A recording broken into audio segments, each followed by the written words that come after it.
जय हिंद मेरे प्यारे साथियों, मैं राजेंद्र आप सबका स्वागत करता हूं पावर ऑफ एजुकेशन के इस प्लेटफॉर्म के ऊपर।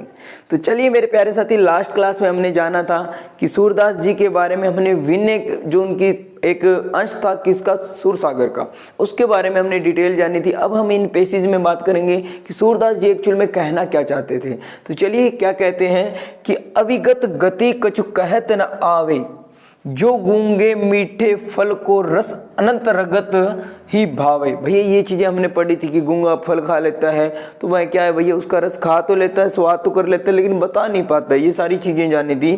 परम स्वाद सभी सुनिरंतर, अमित तोष उपजाए, मन वाणी को अगम अगोचर, सो जाने जो पावे। रूप रेख गुण जाति जुगति बिनु निरालम, कित धावे सब विधि अगम विचराही, ताते सुर सगुन लीला पद गावे। ठीक है, तो पहले सबसे पहले इंपॉर्टेंट है भैया इसके अंदर आपका प्रसंग।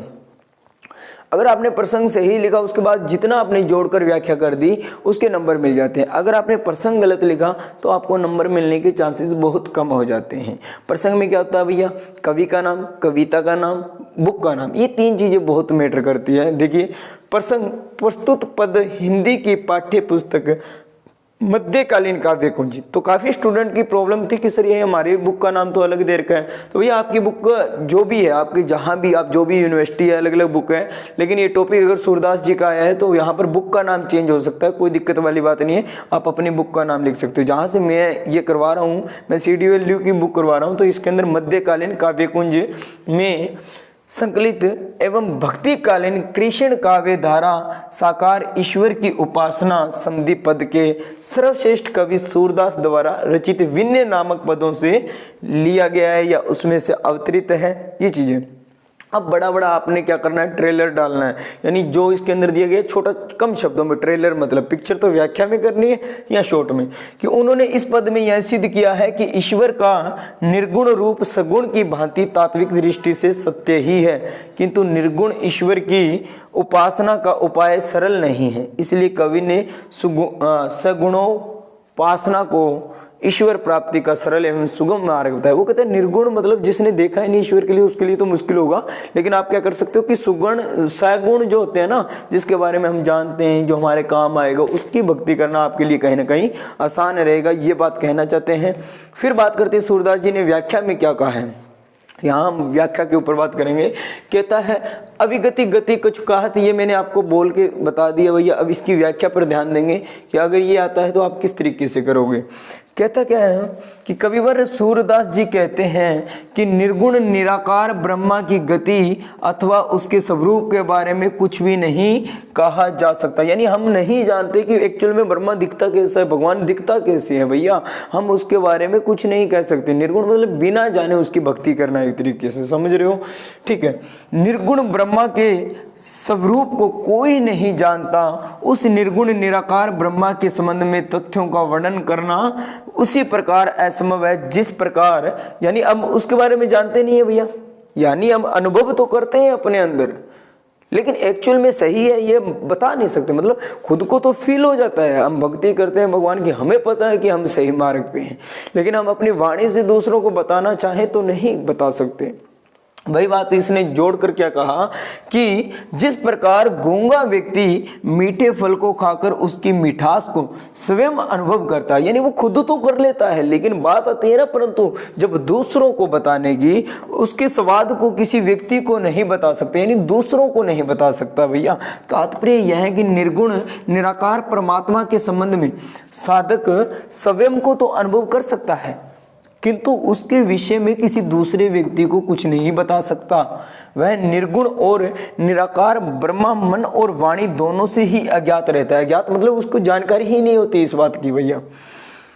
अभिप्राय यह है कि न तो मन द्वारा उसका चिंतन किया जा सकता, और न ही वाणी द्वारा उसका वर्णन किया जा सकता। यानी ना ही तो मन से मैं दूसरे लोगों को दिखा सकता हूँ, ना अपनी वाणी से दूसरे लोगों को बता सकता हूँ। सबसे बड़ी प्रॉब्लम, उसे तो वही समझ सकता है जिसके उसका अनुभव किया हो। यानी उस परमात्मा को केवल वही समझ सकता है जो खुद अनुभव करना सीख जाए, जो खुद अपने मन में बिठा लेना कि हाँ भैया सच में परमात्मा है, तो भैया वही समझ सकता है। अगर मैं आपको मैं कहूँ ना भैया परमात्मा है, आप इसका ये करो, कृष्ण जी की भक्ति करो, फायदा होगा, ये होगा, आप कहोगे भैया तो रहने दे।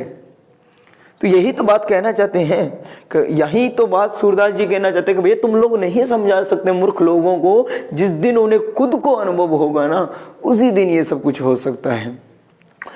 ठीक है, अब बात आती है कि उसे तो वही समझ सकता है जिसने उसे अनुभव किया या उसको मानता है। इसके अतिरिक्त तो उसकी कोई मान्य देव, पशु या राक्षस जैसी जातियां भी नहीं होती है। यहाँ पर हम जिसने उसका अनुभव किया हो, क्योंकि निर्गुण निराकार की न तो कोई शारीरिक रूपरेखा होती है, ना तो उसका कोई भैया शारीरिक मतलब बॉडी शोडी जैसी मेरी दिख रही है, ये देखो मतलब है ही है ना थोड़ी बहुत, हाँ तो ऐसी कुछ नहीं दिखती है, तथा न ही उसे त्रिगुणातीत या गुणों से पर माना जाता है। यानी ना ही तो उसमें कुछ गुण दिखते हैं, भैया मेरे में गुण तो है भैया, बॉडी दिखती है, ऐसी बात नहीं है। ठीक है, इसके अतिरिक्त तो उसकी कोई मान्य देव, पशु या राक्षस जैसी जातियां भी नहीं होती। जैसे भैया मान लेते हैं ये पशु है, ये भैया इंसान है, ऐसे खुद की कोई जाति भी नहीं होती है। वो तो एक है भैया, पशुओं में भी है, इंसानों में भी है, सारों में है। ऐसी अवस्था में साधक का मन साधना करते हुए बिना किसी आधार के इधर उधर भटकता रहता है। कभी इधर, कभी कृष्ण जी, कभी श्री राम, कभी शिव शंकर, ऐसे भटकता रहता है। ना ही तो वो किसी को नहीं मानता भैया, किसी को नहीं मानता। किसी साकार यानी आधार के अभाव में वह निराकार परमात्मा के प्रति अपने ध्यान को स्थिर नहीं रख पाता है। स्थिर मतलब एक जगह टिका कर नहीं रख सकता है। सूरदास जी कहते हैं कि सभी प्रकार से निर्गुण निराकार ब्रह्मा की उपासना को अगम्य विचार कर कर ही उसके सगुण साकार रूप को क्या कर सकते हैं भैया, उसका उपासना संबंधी पदों का गान किया जा सकता है। भैया तुम लोग अपने आप में विश्वास करो कि भगवान है, ईश्वर है, परमात्मा है, बस लग जाओ भक्ति के अंदर, इतना ध्यान रखो। तो उम्मीद करूंगा मेरे प्यारे साथी अच्छे से समझ में आया होगा। अगर अच्छे से समझ में आया, पीडीएफ चाहते हो, नोट्स चाहते हो, 2023 के अंदर बिल्कुल फ्री ऑफ कॉस्ट ऑफर चल रहा है मेरे प्यारे साथी। आपको 2023 के अंदर क्या है, ये पीडीएफ नोट्स बिल्कुल फ्री ऑफ कॉस्ट मिलने वाले हैं। तो आप ये मेरा व्हाट्सअप नंबर है, यहाँ पर मुझे कांटेक्ट कर सकते हो, मेरा पर्सनल व्हाट्सअप नंबर, यहाँ पर आपको पीडीएफ सेंड कर दी जाएगी। तो मिलेंगे नेक्स्ट क्लास में, तब तक हंसते रहो, मुस्कुराते रहो और सूरदास जी के इन विनय पदों को जो हम पढ़ रहे हैं भैया, इस पे थोड़ा सा विचार करते रहो। ठीक है, जय हिंद, जय भारत मेरे प्यारे।